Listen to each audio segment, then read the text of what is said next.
Hi everyone, welcome back sa aking channel na GTR Math Tutorial at Facebook na RJ Enseñado. So sagutan natin ngayon ang isang word problem na nakita ko sa FB group. Ayan, so wala pang nag-comment nito, wala pang nag-comment ng solution. So sagutan natin ito.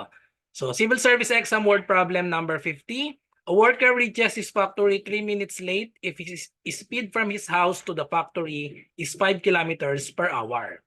If he walks at a speed of 6 kilometers per hour, then he reaches the factory 7 minutes early. What is the distance of the factory from his house?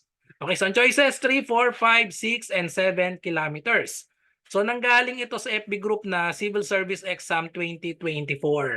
Ayan, so diyan ko nakita yan at walang nag-post ng solution nila. So ito yung solution ko para dito. Tara, panoodin na natin, sagutan na natin. Okay, so ito ay tungkol lang sa motion problem. So ang gagamitin natin ay yung formula para sa distance.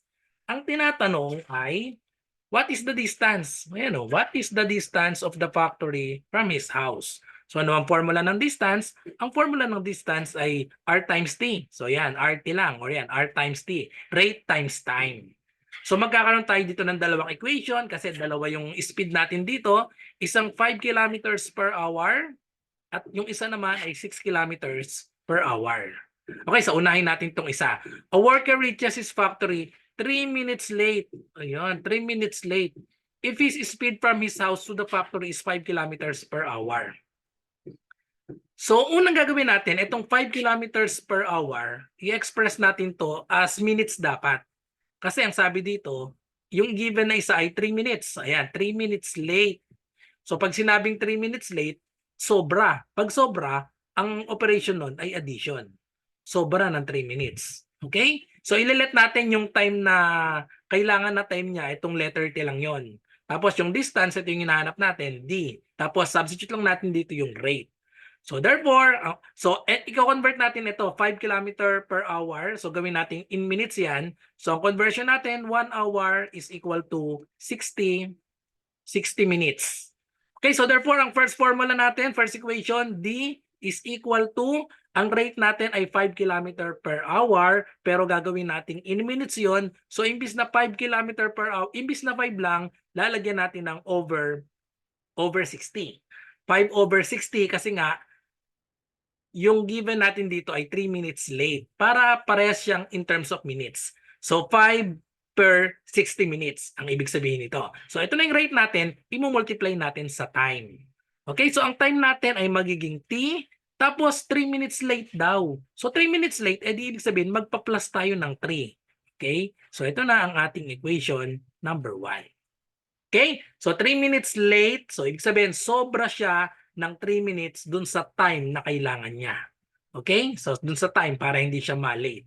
So equation number 1 yan. Equation number 2 naman, dito naman tayo pumunta sa 6 kilometers per hour.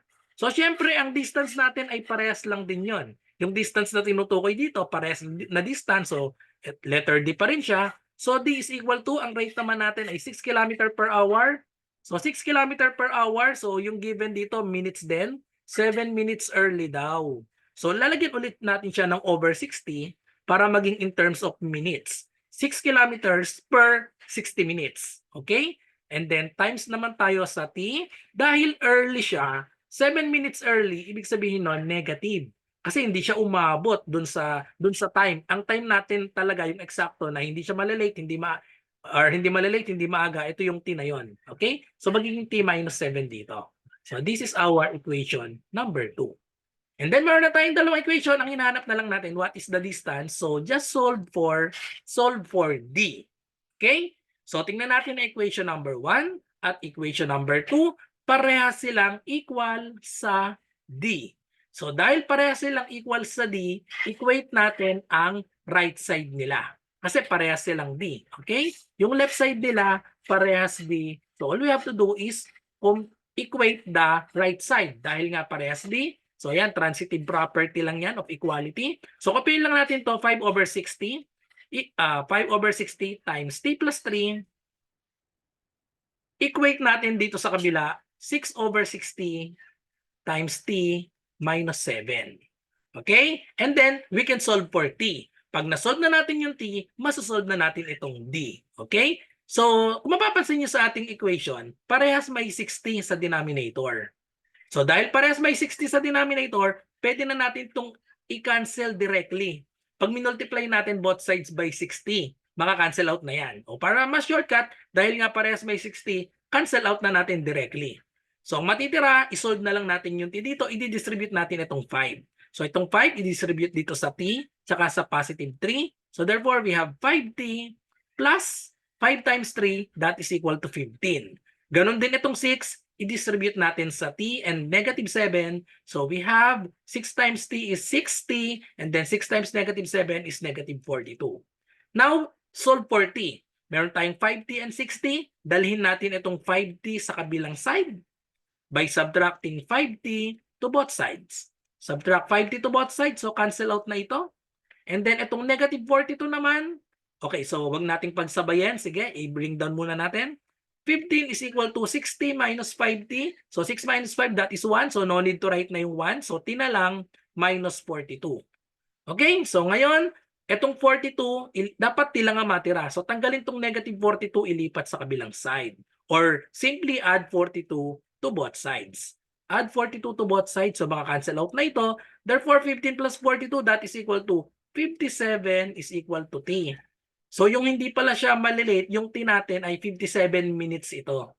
Okay? So yung time natin 57 minutes. Okay, so hindi naman t yung hinahanap natin, ang hinahanap natin ay yung d. So i-substitute natin itong t equals 57, pwede sa equation 1, pwede sa equation 2. So depende na sa inyo kahit saan. Mamili na lang kayo kung saan nyo gustong i-substitute yan. Okay, so sa 1 ko na lang ilalagay. So therefore we have d is equal to, kopyahin lang natin ito. So we have 5 over 60 and then t plus 3. So ang t natin, ang t ay equal na nga sa 57. So magiging 57 plus 3.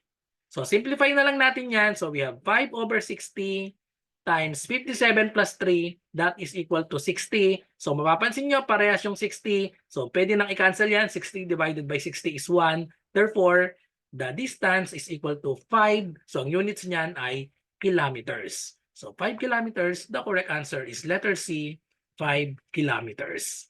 Okay, so ganyan lang kasimple sagutan ang problem na ito. Mukha lang mahirap, pero pag nabuo nyo na ang dalawang equation, so maging ano na lang to, solving system of equations. Okay, so thank you for watching. I hope nagustuhan yung explanation ko para sa motion problem na ito. At kung meron kayong math question, ay i-comment nyo lang sa aking YouTube channel or i-PM nyo ako sa aking Facebook, sa Messenger, RJ Enseñado. So good luck po sa lahat na nagre-review. Bye-bye and God bless.